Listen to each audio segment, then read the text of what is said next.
everybody, my name is Scott Steehn. I'm the lead handicapper over at winnersandwhiners.com. Winnersandwhiners.com is the #1 site in the world for predictive sports analysis on each and every game going on in America every single day. That's right, every game, every day, always free. Winnersandwhiners.com and our sister site, statsalt.com as well. Of course, I do have my own premium picks available. If you'd like to get signed up with those, we will put the link in the description for the video, and click on that and get yourself signed up as part of the premium team. We would love to have you. As far as this game goes, this is game number 4 of Division Playoff weekend as the Seattle Seahawks travel to the frozen tundra of Lambeau Field to take on the Green Bay Packers. Packers are a 4.5-point home favorite. The total in this game is 45.5. Tail of the tape for these two teams, well, it goes a little something like this. Seahawks 12-5 straight up on the season, 8-7-2 against the number, and 8-8-1 overs versus the unders. Meanwhile, the Packers, they won the NFC North. 13-3 is their straight up record, 10-6 against the spread, and the under has cashed 10 of their 16 games.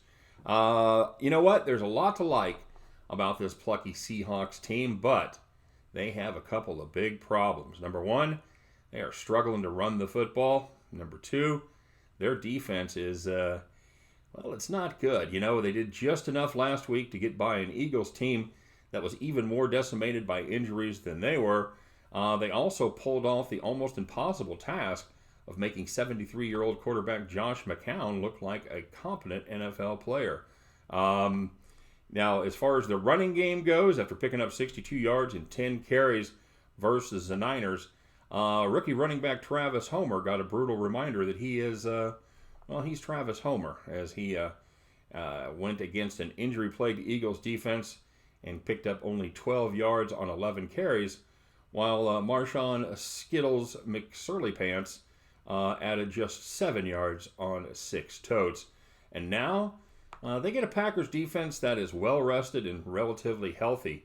The addition of the Smith brothers, not real brothers, to the Packers defense was a huge upgrade for this defense that went from giving up 25 points per game last year to 19.6 this season. That is a huge improvement as far as the points allowed. They've accounted for 25.5 sacks, have the Smith brothers, and they create matchup problems on each side of the line. They usually line up on the opposite side of the line, and you get to pick your poison there. Now for the Packers, well, the whispers, they've started about Aaron Rodgers losing a step. Now luckily for Green Bay, running back Aaron Jones, well, he found that step.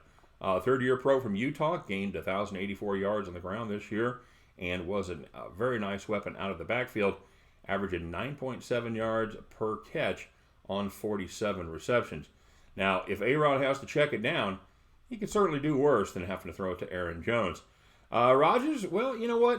A lot of the reasons he's been checking down, he's had to work with a depleted receiving core that has leaned very, very heavily on veteran Devontae Adams. Not really a clear-cut number 2, although recently Rodgers seems to be developing a little bit more rapport and trust in his Iowa State rookie Allen Lazard.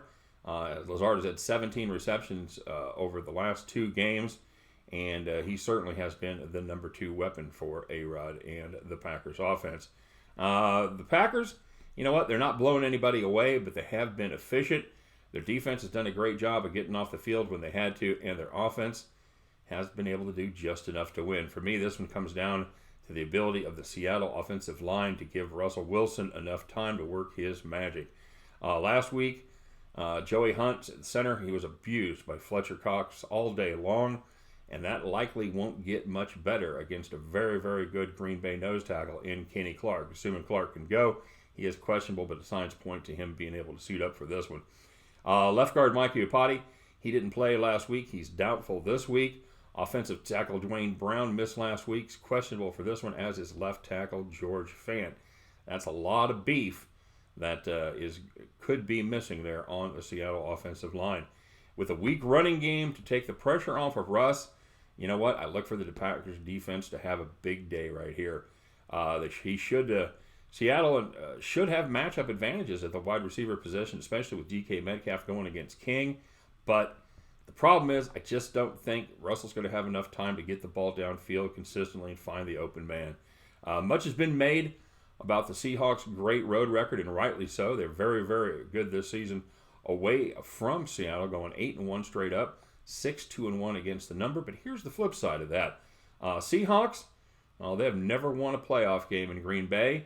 And Russell Wilson, he's never won any kind of a game in Green Bay, going 0-3 in his trips to the Great White North. You know what, folks? It's January.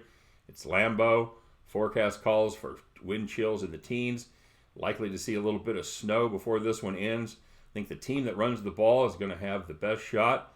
And there's only one team that's going to run the ball well in this one, and that's going to be the Green Bay Packers. I think Seattle battles early, but the Pack grinds them down, and they pull away in the end. Give me the hometown Green Bay Packers to cover up the 4.5 against the Seattle Seahawks. So we'll get down on that one. The end, you guys can join me. We'll pick up our winning tickets. We will head back to the window. All right, everybody, thanks very much for watching today. As always, if you dig what we're doing, please give us the thumbs up. Please consider subscribing to our channel. We appreciate the effort. As always, good luck on all of your plays today. We'll see you next time. Take care.